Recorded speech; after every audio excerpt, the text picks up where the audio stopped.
No, I'm Gabriel Ba, and this is Fabio Moon. We come from Brazil, and we make comic books. We write and draw. Sometimes both. Sometimes just draw. And that we've published some books in the American market, and that helped us conquer the world of comics. Well,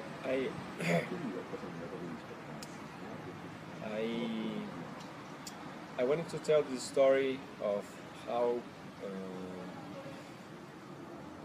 life could end at any point without a big reason or a big event happening, and what would your life mean if you died.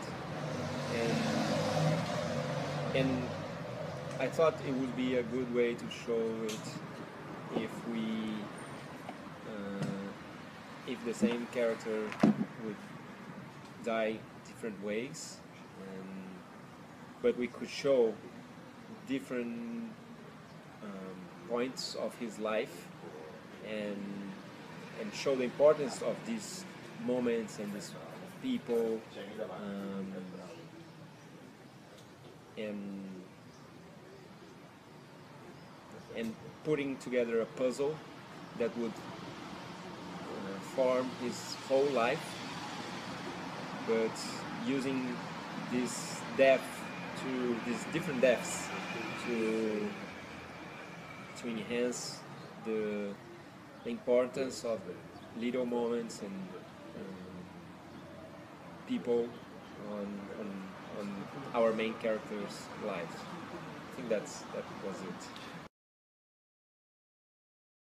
Daytripper right now is the most important work we've done, and I think we achieved a maturity with our work, which is something that we were trying to do, and trying to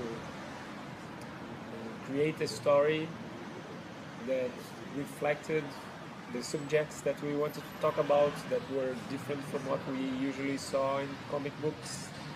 And I think we did that with Daytripper, but I think it was, at some point it was an accident on how it developed. It became much more than what we initially planned, and it was very well received everywhere it has been published so far. So that has definitely changed the way our work is perceived by the readers and what they expect next.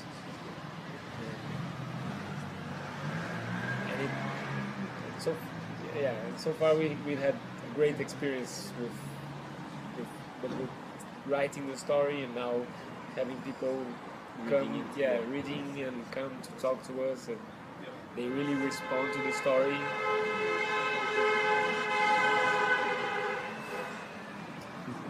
I think that the fact that it takes place in Brazil, which is very personal to us, makes it a very universal story, because it's not, for us it's about the characters, but it had to take place there so the characters could feel what they had to feel in the story. But the way we did it, everybody can relate to what they're feeling and what they're experiencing. So that worked much better than we hoped. I think they really like when they recognize themselves or their lives in the story. Very often, one chapter, everyone has their favorite chapter.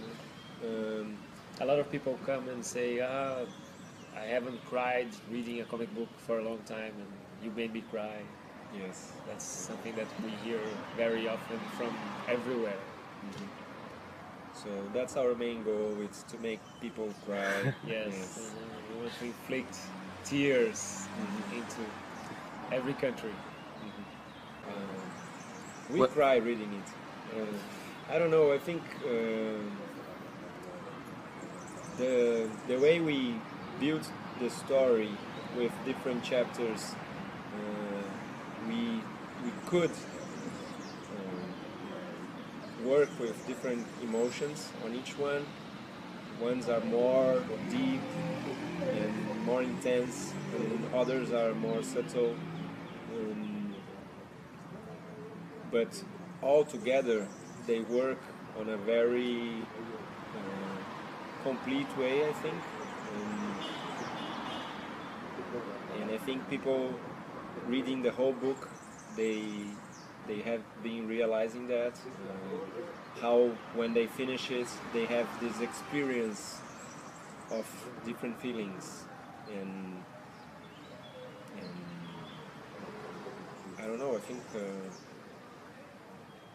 well, we received a very nice comments and very good feedback from comic readers and non-comic readers, which we always try to reach. We want to tell stories that can touch someone who doesn't read comics, because we talk about subjects that anyone can relate to. So I don't know. The response has been very good so far. One of the things that helped us telling this story is that Brazil is a very big country with different realities. People live very differently from one place to another, and we could show this with the different trips that we take on the story, the childhood, going to the farm and going to a desert beach on the northeast of the country, or traveling with your friend after college. So these are things that can happen in almost in a lot of people's life in Brazil, and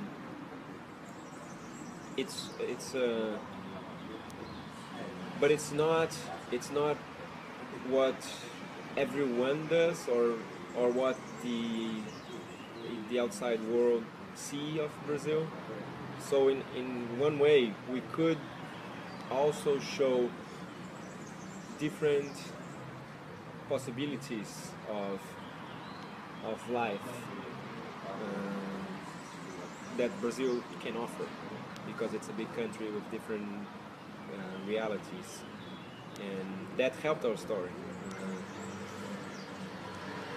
If we did the story only in São Paulo, it would be different. If we did the story taking place somewhere else, it would be different, because we would need to do research that we did for the places that we don't live in Brazil, but we've been to all of them.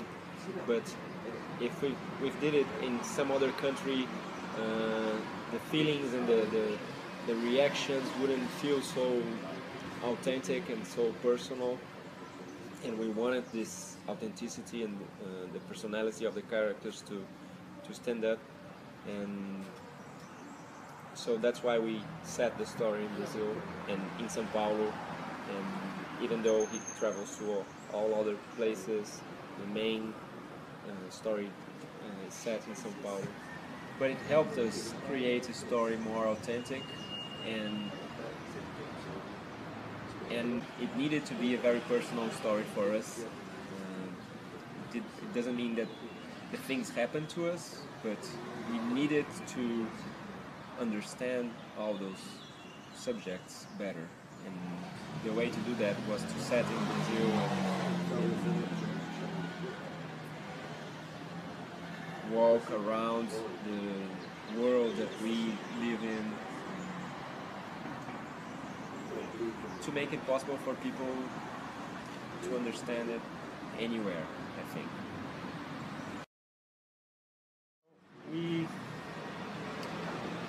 still don't know what's going to be the next thing.